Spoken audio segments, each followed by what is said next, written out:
The invasion of Philadelphia has begun. Welcome live from enemy territory, from the studios of WIP in Philadelphia. The entire show has migrated down south. We got on I-95. We dealt with traffic. We dealt with idiotic drivers. We dealt with Philadelphians. And here we are on the precipice of Game 6 of this first-round series between the New York Knicks and the Philadelphia 76ers. And we are here, and we are ready. Tiki, how does it feel to be in this disgusting city? Actually, I feel quite comfortable. Had a good conversation with our former boss, Spike Eskin, my good buddy, former adversary, Ike Reese, who was here at WIP. I feel comfortable. You know, the balls of our former boss, Spike Eskin, who does afternoon drive in Philadelphia, so they had this idea of, hey, let's bring on the WFAN guys to talk about the game in New York versus Philly, and everybody did a great job. Loogie went on, Sean went on, Tiki went on, and the balls of our former boss to ask me to come on. You know when he asked me to come on? In the ninth inning of a 3-3 Mets game. And I'm like, have you not learned? Remember when you called me a child, Spike? And he looked at me and said, yes. And I said, well, Dad, baby Evan ain't leaving. I can't leave. Sorry. And you know what? I'm glad I didn't, because quickly on the baseball, before we shift the focus to the main event of the evening, the New York Mets won a very important game. I call it the Francisco Lindor game. He left last night's game because he was feeling ill, which I have to admit was a sigh of relief, because when he first left the game, you have no idea why. You hope it isn't an injury. He pinch hits, gets a big 2-run double, and then wins the game with a walk-off after the Mets went down in the 11th inning. It was a weird game. It was a wild game, but the Mets came back, they showed poise, and at least they end a disappointing homestand on a good note. So great victory for the New York Mets. On the other end, look, you can sum up what you just heard. A very disappointing series against the Orioles with a very simple description of what happened. The Yankees haven't hit. They got shut down. Yeah. And the one game they won, they overcame it because Luis Gil was brilliant, and Oswaldo Cabrera ran into a 2-run home run. But outside of that, the reason why the Yankees came up small against Baltimore, and I still have confidence this will not be a season-long issue, is they're just not hitting enough. Well, it is something to actually start worrying about now, because you're getting questions of Aaron Boone. Is it worth switching Aaron Judge and Juan Soto? So you're talking about major lineup changes. I mean, I didn't even realize it. I was listening to this on the way down to Susan and Justin in the car. Gleyber Torres hit his first home run today. Yeah, because he's had a terrible season. I mean, I know that, and we've been talking about that, but it's May, and he just hit his first home run. So it just tells you he's typical of what's happening with a lot of this Yankees lineup. Now, Juan Soto is just he's amazing. He's been miraculous all season long, and was runners in scoring position, and 2 hits again today. He's doing his part. And it's funny because you said earlier in the season this team is Judge-proof. Now with Juan Soto. Juan Soto's holding up his edge of the deal to make this team Judge-proof, but nobody else is. Well, and that's the problem. And Aaron Judge isn't. And that's why I actually have confidence in the Yankee offense, because Aaron Judge ain't going to hit 197 for the season. Aaron Judge isn't going to have a 724 OPS for the season. But it was disappointing. It was a disappointing series loss to Baltimore. The offense has been the problem. The pitching has actually been surprisingly good till today. When Carlos Rodon had good stuff, it looked like he was going to give you a quality performance. He gave up a couple of solo home runs, 3 of them, and then the roof came caving in the 5th inning. So disappointing series for the Yankees. It was overall a disappointing homestand for the Mets, but at least they got the victory against the Cubs. Now, let's get to the main event. It has been more than 24 hours since the New York Knicks collapsed. And what I want every Knicks fan to do, and this is me as an IBO speaking, I'm an independent basketball observer. I will be one tonight, sitting all the way upstairs at that dump they call the Wells Fargo Center. The reality is what happened in Game 5 does not matter. Nothing matters. Not fouling up 3 doesn't matter. Jalen Brunson with his big turnover late doesn't matter. Josh Hart missing a big free throw. OG Anunoby missing a big free throw doesn't matter. I guess the fear I'd have is easy for me to say as a fan or an IBO, it's over, forget about it. I'm where Loogie was yesterday, but I'm there today. Because there's a day to get pissed, there's a day to get angry, and then there's a day to go to war. The only question I have is, can the athlete move on that quickly? Can Josh Hart move on quickly? You don't have to worry about the athlete. The athlete is going to go and do what the athlete does, which is just perform. And, maybe they'll be off. Maybe Josh Hart won't make any of his three-pointers that he knocks down, or maybe he'll make 4 of 8 like he did in Game 3 or whichever one it was that he shot 50% from behind the arc. The athlete you don't have to worry about. It's the fan who is feeling this confidence, yet almost like it's almost a fake confidence because you want to believe that the Knicks are going to be okay. You think there's fake confidence coming from Knicks fans? Until you see it happen, until you see them until you see them in Wells Fargo dominating the 76ers for stretches and putting themselves in a comfortable position to walk away with this series, then that confidence can be shook at any moment, especially if Tyrese Maxey continues what he started 2 days ago. But you know why I don't think it's fake confidence, and it's the reason why, as I sit here right now, we're still 4.5 hours away from tip because it is a 9 o'clock tip. So maybe you're in your car driving down to Philadelphia, getting ready to invade this disgusting city. If so, welcome. We're all going to have a great time tonight. I think there is confidence from Knicks fans, and I believe it comes from this specific team. Like, I think sometimes as sports fans, and you have heard me do this, we fall victim to the history of a franchise. Yeah. And the reality is the history of a franchise doesn't mean a damn thing. Me being scared because of something that happened 25 years ago doesn't matter when you play a game.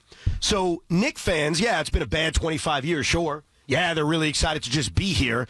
But I think the difference is this core, this roster, this Jalen Brunson-led Knicks team, because this era of Knicks basketball, it turned with Julius Randle, if we're being fair. Right. It turned with the hiring of Leon Rose and Tom Thibodeau, but it reached another level when they signed Jalen Brunson. So it's almost like this era of Knicks basketball has two names. You've got that first era, which is mostly the Julius Randle era, and now you've got the Jalen Brunson era. And over the last 2 years, I think that this roster, led by Jalen Brunson, and this head coach, and Josh Hart, who's now a part of this core, they've earned your trust.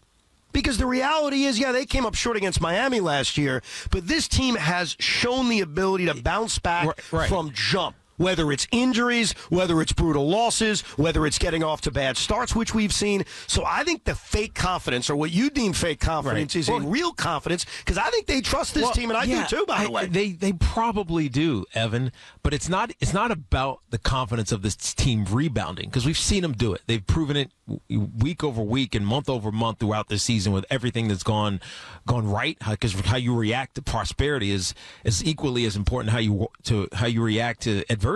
And so they've proven all of that. But what I said yesterday, I still believe until it's proven otherwise. I don't know if the team is good enough. Right? I don't know if good enough to beat the Sixers? Just good enough in general. Well, but right now all that matters is, are they good enough to beat the 76ers? Of course they are. Because they've done it 3 times already. I'm not questioning that.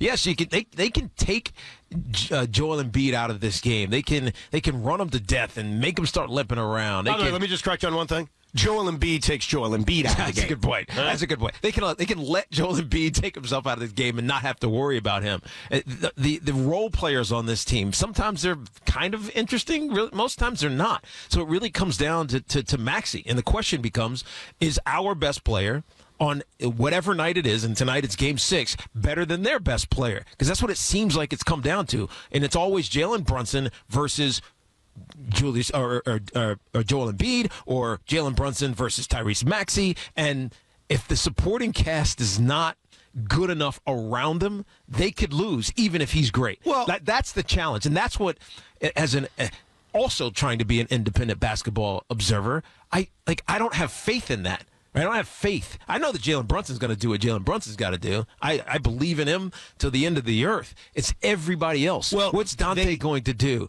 Right? What's Josh Hart going to do? What's I Hart going to do? What's Mitch going to do after having a pretty rough defensive game in game 5? So all of those questions are real. They're not like, I can just slough that question off. I don't have to worry about Josh Hart. I don't have to worry about Dante DiVincenzo. I don't have to worry about Mitch. Those are real questions. So when I'm talking about lack of confidence, confidence. It's not in the fact that they can win or in Jalen Brunson. It's are the other players going to do their parts the right way? But you know what we've seen throughout this series? The Knicks have won 3 times. They should have won 4 times, but we all know they collapsed the other night. They have done it in very different ways. In the first 2 games of this series, Jalen Brunson was not the Jalen Brunson we've seen over the last 3 games, and they got incredible work from Josh Hart from the outside. Dante DiVincenzo, who has disappeared over the last 3 games, was incredible. So the Knicks have shown you, and they've shown you this throughout the season, they can beat you in very different ways.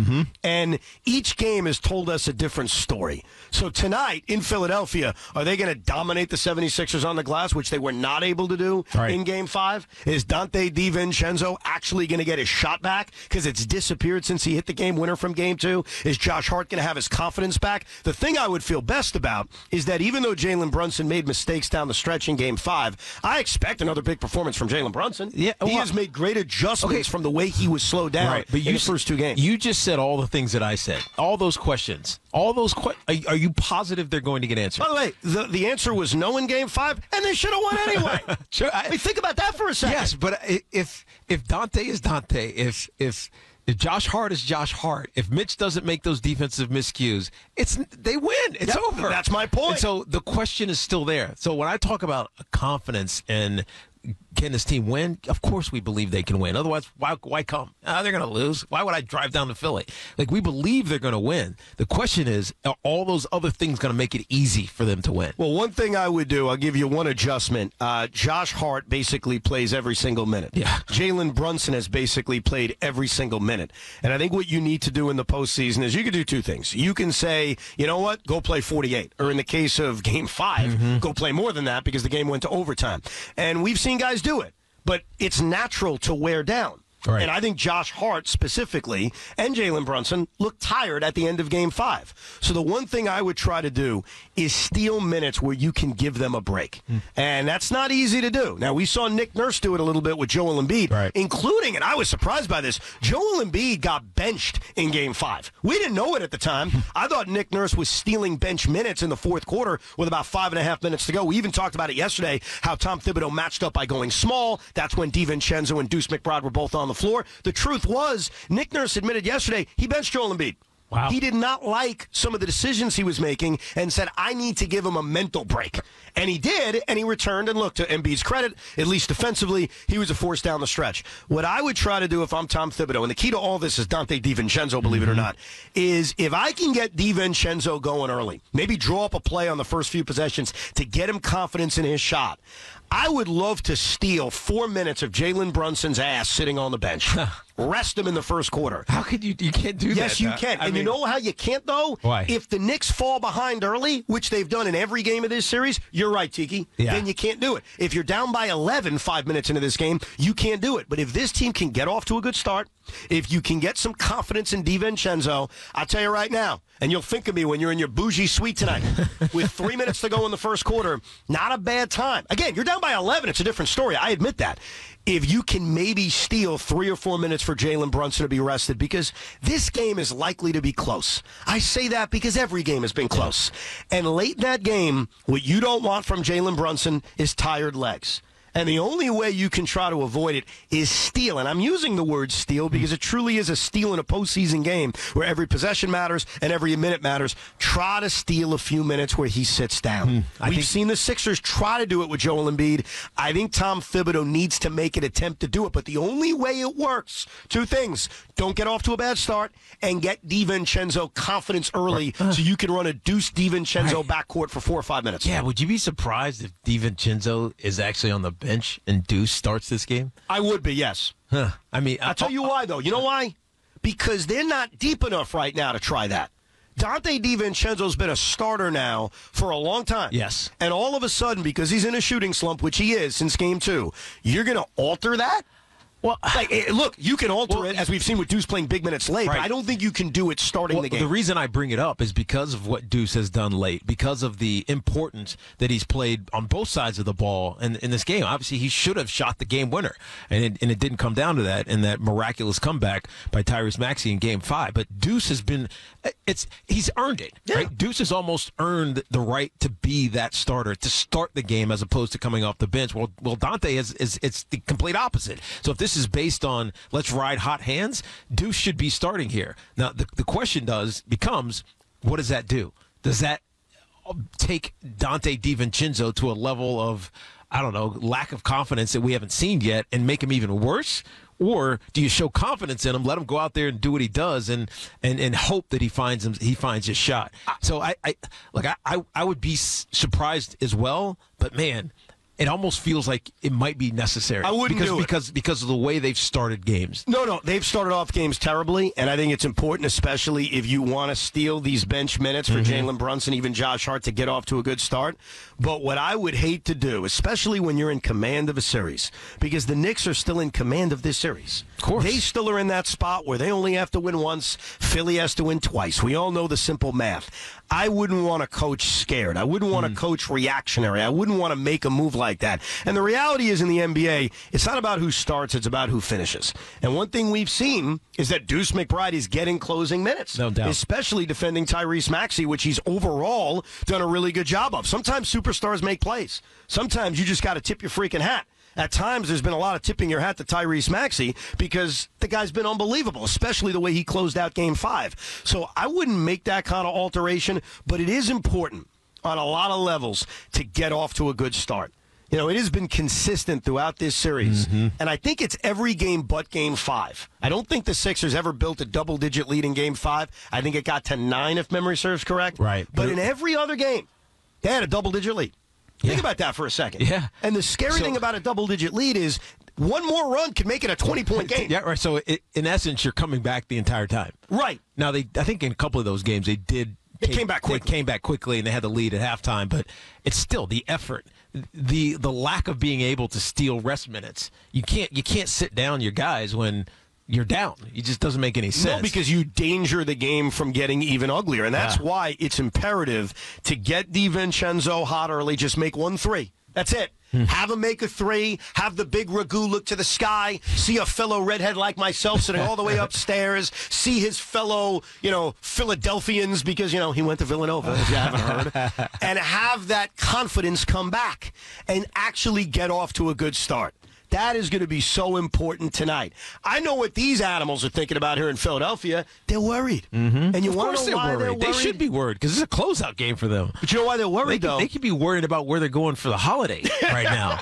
Of course they're worried. Yeah, but they're not worried about Jalen Brunson. They're not worried about Josh Hart. They're not worried about Tommy Lugauer. They're not even worried about Knicks fans invading their building, which, spoiler alert, they're going to do tonight. They're worried about their superstar player, Joel Embiid, doing what he's done consistently throughout his NBA career. And you know what that is? Not showing up. Suck in big games. When the Philadelphia 76ers play a game that is a closeout game of their own season, right? So they're in trouble of being closed out. Yeah. We like to call those elimination games. And tonight is an elimination game. When Joel Embiid has played elimination games in his NBA career, do you know what his numbers are? I don't want to know because it's bad. Oh, you want to know. Every Knicks fan driving in their car wants to know. And that's not to jinx you. This is to tell you about the big choke that you're facing tonight. And I'm not talking about your choke down the stretch of Game 5. I'm talking about the 7-foot choke. They got out of their system. Don't worry about it. Good. You should get it out of your system.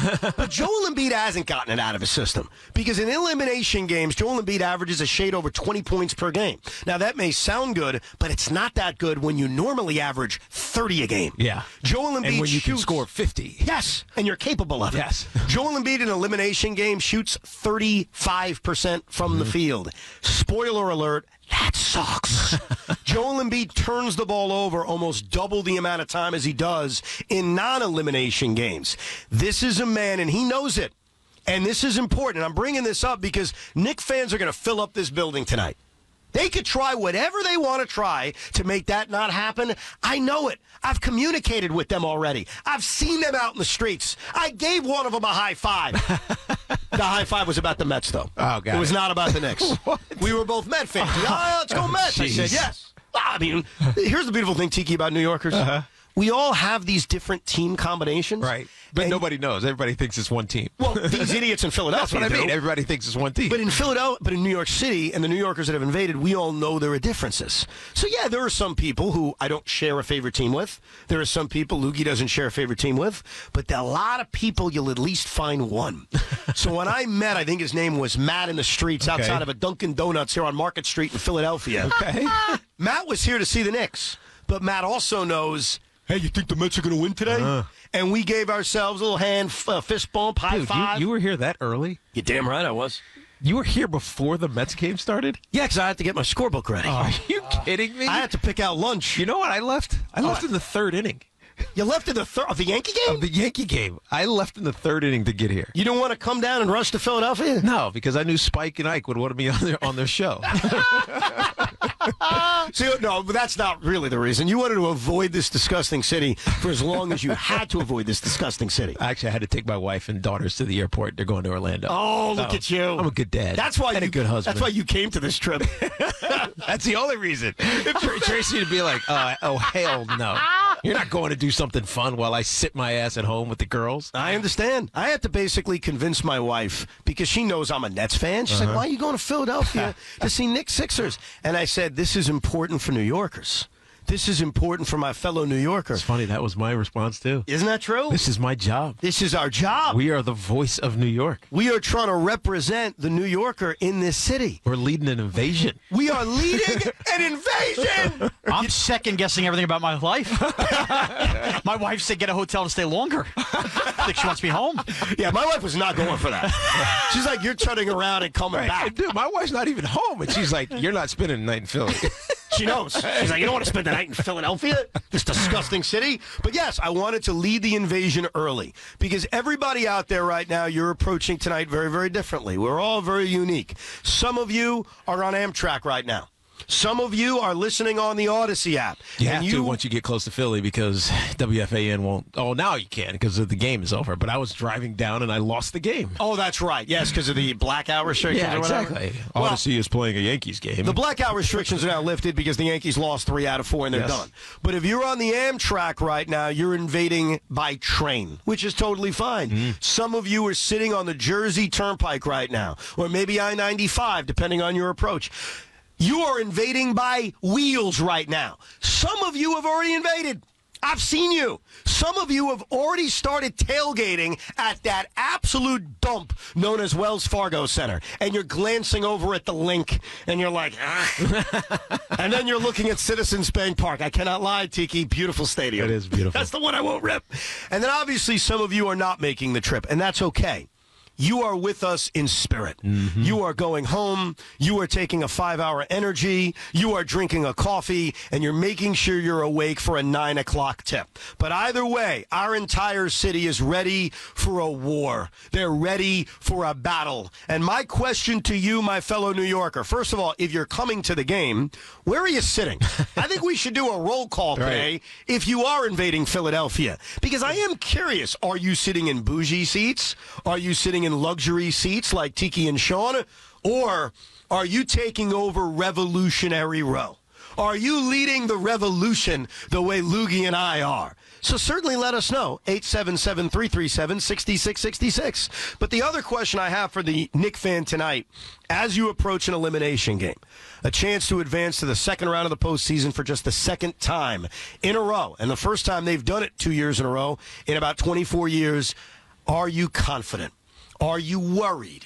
Are you still feeling the remnants of what was a collapse in Game 5? Or does the Knick fan feel the way I feel as an IBO, which is, and I'm quoting how I would feel as a Knick fan, because I am not a Knick fan. You are a Knick fan. I am not. Stop saying that. It's very insulting. In 3 years, you will be a Knick fan. Let me promise you one thing. I can make you a few promises in life. The Jets will never win a Super Bowl. Stop. I will love my wife and family forever. And the third thing I can promise you is I will never, ever, ever, ever, ever root for the New York Knicks. That second one probably should have went first, just saying. That's a good... All right. But what happens when the Nets get relegated? The Nets get... Well, first of all, I don't even know who the Nets are. I don't know. The Nets get relegated. But I would tell you... Fan. I will never be a Knicks fan. But I will tell you, if I was a Knicks fan, and I'm speaking as an IBO, and this is a very simple thing, but hear me out when I say it, as a basketball fan, I trust this team more than I trust them. Because them, and I'm talking about the 76ers, they've choked. Right. And I would agree with that. They've lost elimination games at home.